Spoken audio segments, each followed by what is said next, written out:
Hi everyone, it's Elaine Guinn, and today I'm at BBoR in the Showers building in downtown Bloomington, and I'm here with Lisa Abbott, and she's my interview today. So hi Lisa. Good morning. Good morning. So, so yeah, it's been a few years since you were at the Department of Hand, and now I thought it would be interesting to share with my audience what you're doing today and where you are, because not everyone knows. We've stayed in touch, gratefully and I just thought maybe you could fill us in a little bit on you.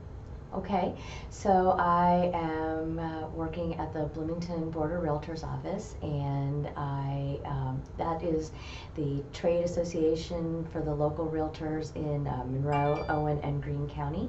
And we provide them with services and assistance like with MLS and other features. Like we just launched our new website, so homefinder.org, Nice. and we're real excited about it. And we're doing a lot of projects in the community, so we're just humming along. So you're like a hub for realtors and... Yeah, to be called a realtor, you have to actually belong to the trade association. And so in our world, if you think about it this way, the local office would be like the hand office was for HUD, and then there'd be the state field office, which would be the Indiana Association of Realtors, and then there's HUD, which would be like the National Association of Realtors. And belonging to our association makes you a member of all of those other associations, and they provide education and assistance and a lot of services to realtors. And the other thing that really binds them together is that realtors are required to adhere to a code of ethics, professional standards. And when you become a realtor, you agree to follow that. And I think that that's a really good thing, because when you are selling real estate to somebody, or if you're helping a buyer or you're helping a seller, you're really involved in a big, often the biggest financial purchase that those people will ever make. And so I think it's important to know that you're working with a professional that has agreed that there are certain things that you need to do or not do as a professional.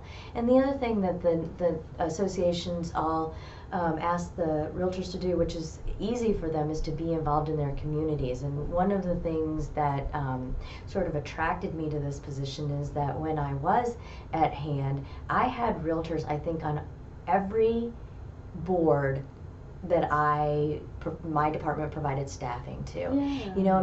They're really involved in making their communities a better place, and I, as you know, really appreciated that. So.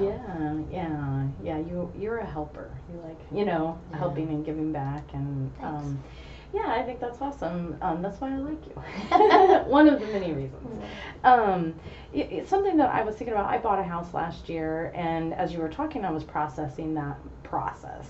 And I was thinking, yeah, there are so many times that my realtor could have, done something shady, for lack of a better way, which she didn't. She was wonderful. But I'm like, there are ways that I could see that a person purchasing a home could be, bamboozled, or, oh, this is the best one for you, or that type of thing. And there were times when I would ask her questions and I could feel her at the code of ethics, like, well, that's something that she would cue me, that's something that maybe you could ask, and she would give me to the right person.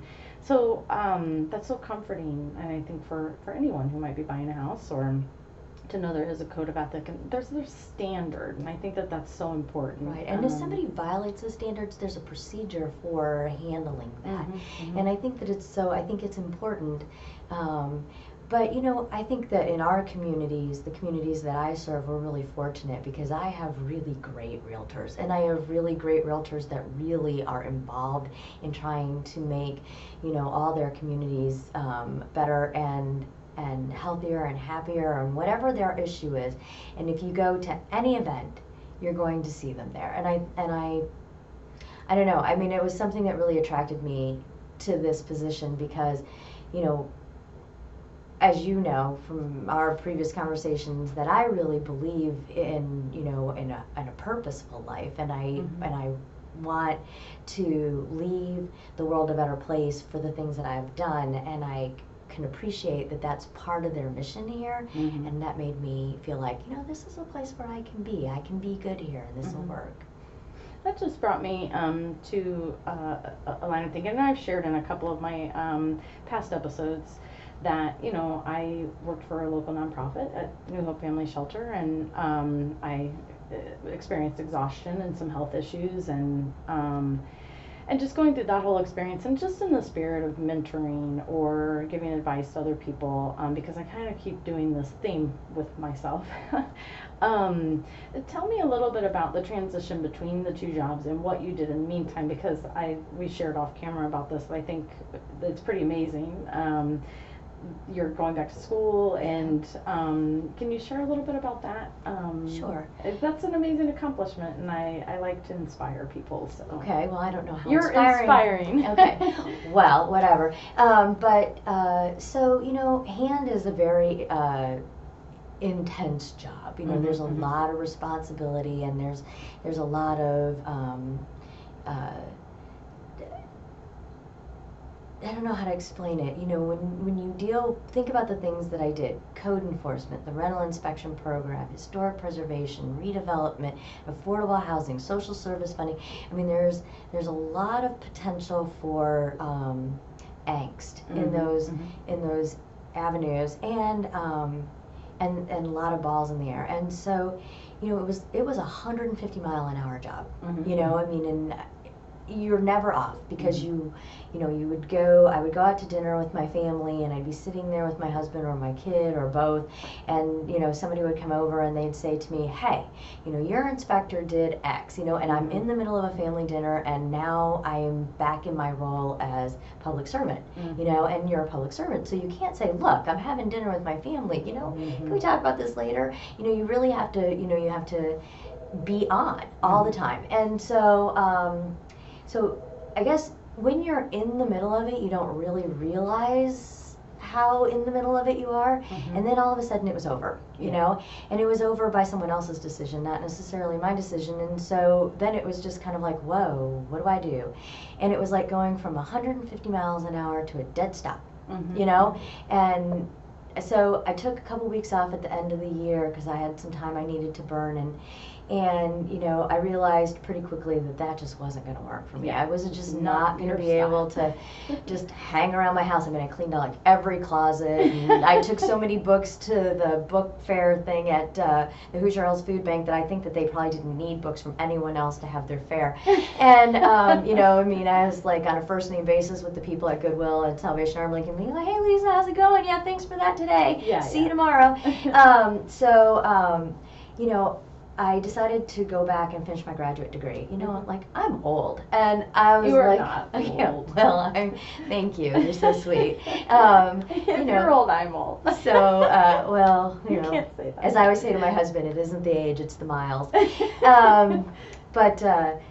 I decided to go back and finish my graduate degree because I thought, well, I need to do something. And I'm looking for, a job. And I actually did some contract work, and then I got a job before I ended up here at BBoR I worked in Indianapolis. But so I applied to go back on Wednesday. I got accepted, I think Wednesday night or Thursday morning. I paid my bill on Friday, and I started on Monday. And I took my first class was cost-benefit analysis. Oh, fun. Oh, yeah. That sounds Actually, really exciting. It was really fun, and the instructor was wonderful, and I loved him. Terrific. He was great. But the first assignment was 50 problems using derivatives. And the young woman who was sitting next to me in class said, oh my gosh, I haven't done calculus in 5 years. And I said, sweetie, I think I took calculus in 1984, you weren't even born then, And so luckily, I managed to give birth to a kid who actually really understands math. Thank you, Steve, because I'm sure that came from him. And I called him and I was like, I don't know what to do. So he introduced me to Khan Academy. Oh, wow. Yeah. And I did it took me like 3 days to do this assignment.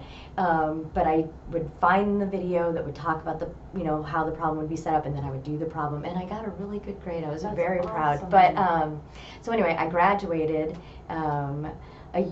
a year ago this month, when I was 51 years old. So I was pretty excited about that. So I'm graduated, yay! Yay! And I think that's so inspiring, because a lot of people think that oh, it's too late, or I haven't finished my degree either. I have 24 credits to go, and that's on my things to do. Right. But and I had a similar experience where I had to ask my son. But I think sharing this, especially as women, that we all have these problems and we all have these fears and we all have, oh my gosh, am I going to be able to do this in school, no matter who we are? Yeah. And so I guess in the light of maybe inspiring someone else who's thought about going back to school or bettering their education, I think that knowing that everyone goes through this, everyone has to ask their kid these days to help them with, finite math. Yeah. Or, so we don't know how to do it either. You just do it. Yeah. So,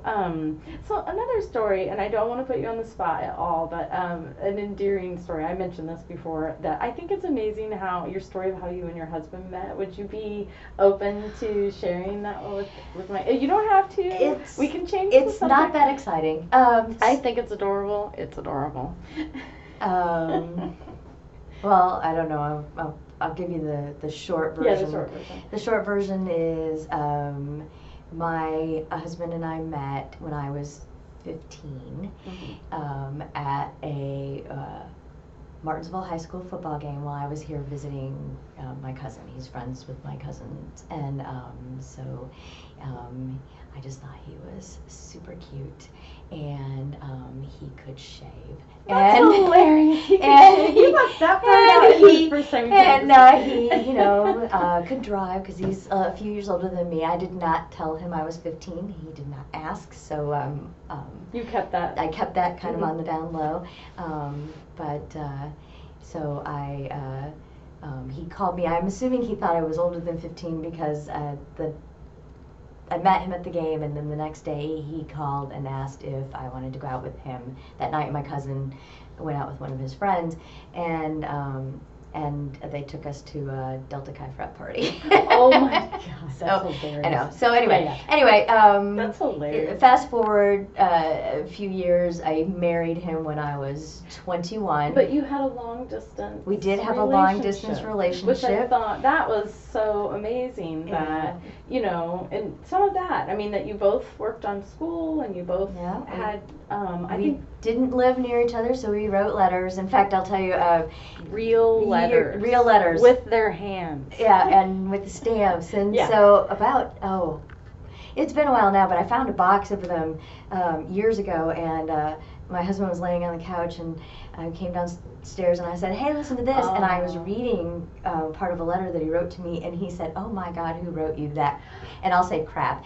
And I said, "You did, honey." That's hilarious. And it was 7 or 8 years that you had was that right? Yeah, long time. Which I think is amazing. There was, I forget where I was, and there was a couple of other people who had a similar experience with their partner.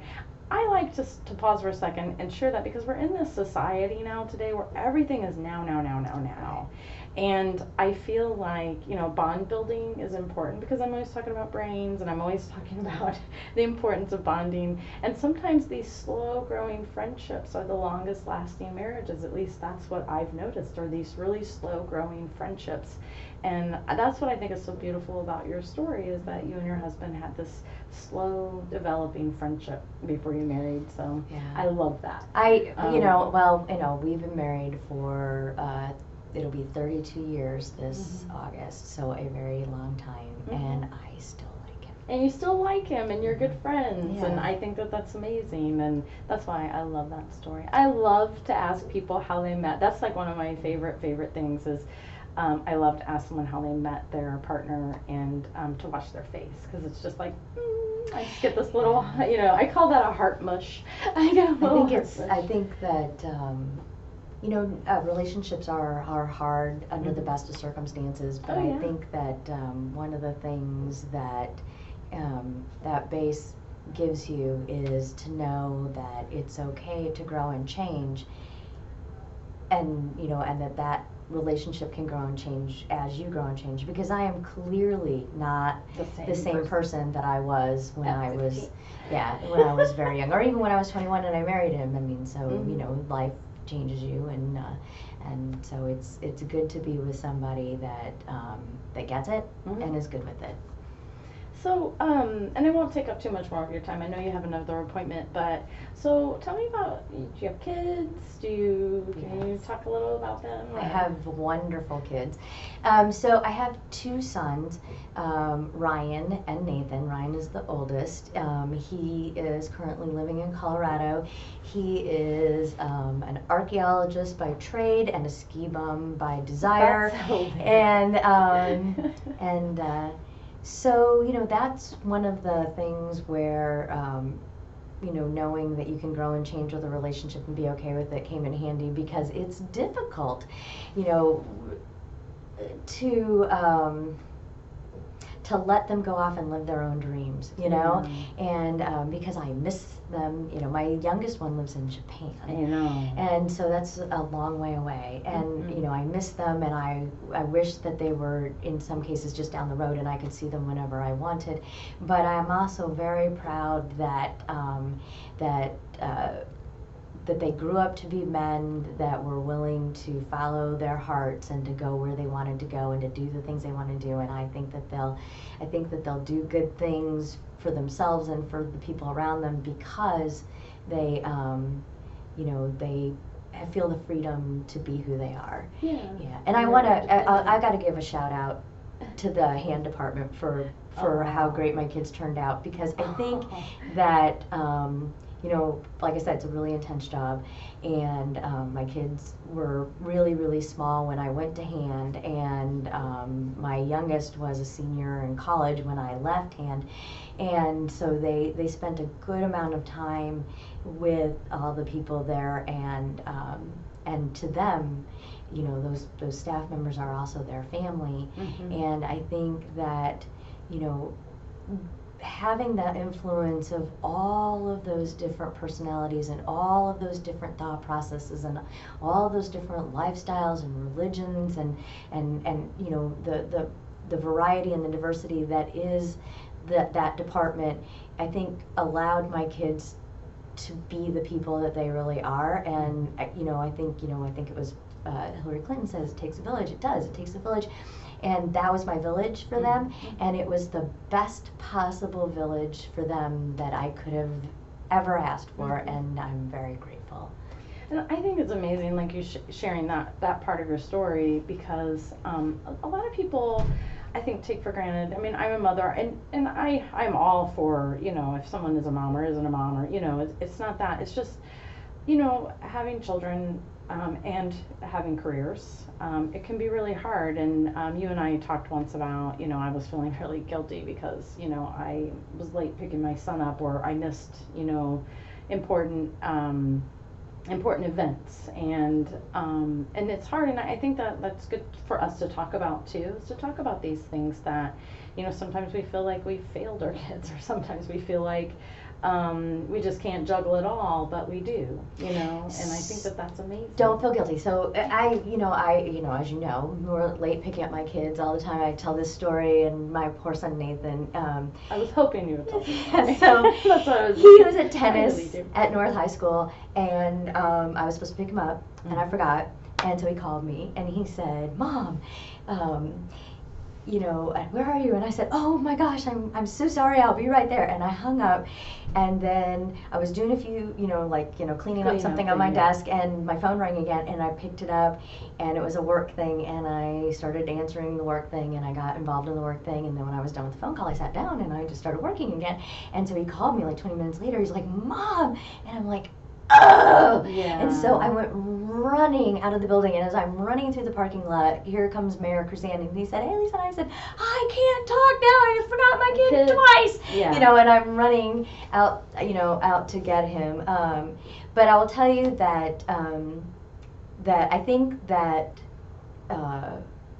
another benefit of my children, I think that one of the other benefits that my children got from some of those experiences is that they learned to be very self-reliant, and to know that I can be scattered and still love them to death, and that You know, I think that my kids have very non-traditional ideas about women, and I think that part of the reason that they do is because I had a job where I had there's responsibilities and things that I had to do, and so, you know, sometimes they had their mom and sometimes they had their dad, and you know, and a lot of times they had both of us. But you know, I think that helped them understand that it's a team effort and not a mom thing. Right. And for the most part.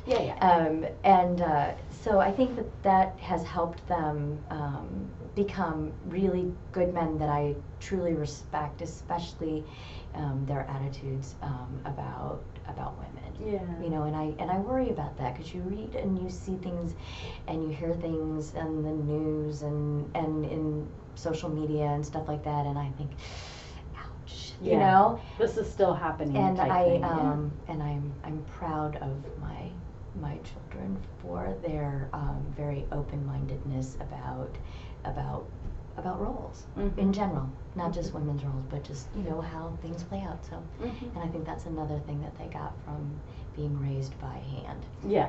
Oh, that's awesome. Well, thank you for your interview with me today. I appreciate you sharing, and I always love chatting and getting to catch up a little bit. And yeah, I'm just always so grateful for what you have to share and empowering other people. I think that's what it's all about. It's only for you, honey. Oh, well, thanks. Thanks. You. Till next time.